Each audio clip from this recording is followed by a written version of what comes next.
এটা আমার সরকারের কাছে রিকোয়েস্ট মানে সরকারের কাছে জানতে চাই কেন কেন এত দুঃখ, গরিবদের উপরে কেন এত দুঃখ, কেন এত অত্যাচার করতেছে।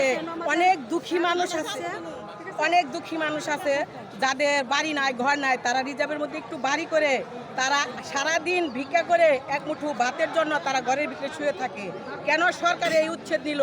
এটা তো আমি দেখছি আমার জন্মের আগে থেকে, আমার বাপ দাদা মানে আমি সারা বাংলাদেশে দেখেছি যে এই রিজার্ভের মধ্যে বাড়ি ঘর করে অনেকেই থাকতেছে, অনেকেই থাকে। কেন সরকার এই উদ্যোগ নিয়েছে, কিসের জন্য নিয়েছে? আমরা এটা সারা বাংলাদেশের মানুষ জনগণে আমরা জানতে চাই। এই হলো আমার অভিযোগ, এই হলো আমার আবদার সরকারের কাছে। মূল দাবিটা এটা সরকার ভাঙতে পারবে না, এটা সরকার ভাঙতে পারবে না, কোনো প্রকারে ভাঙতে পারবে না। আমি যদি থাকি রিজার্ভের মধ্যে, আমি বাচ্চা নিয়ে কই যা দাঁড়াবো? এটা তাহলে সরকার আমাদের একবারে মেরে ফেলো, সমস্যা নাই। সরকার আমাদের একেবারে মেরে ফেলো, আমাদের কোনোই নাই।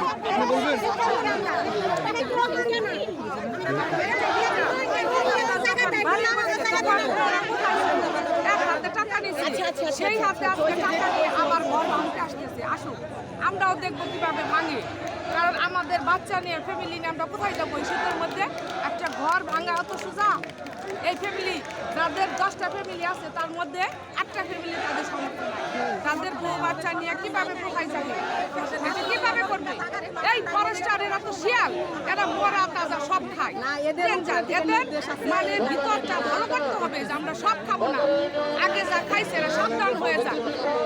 হ্যাঁ, এদের 25 লক্ষ রোহিঙ্গা পত্রিকা এসে এদের বাসস্থান ঘর বাড়ি সব করে দিছে। আর আমরা বাঙালি হয়ে, বাংলাদেশে আমরা নাগরিক হয়ে আমাদের ঘর বাড়ি কেন ভাঙতে আসবে? কে আসবে? আমরা দেখবো, ঝাড়ু পিঠা করবো, ঝাড়ু পিঠা। আসুক।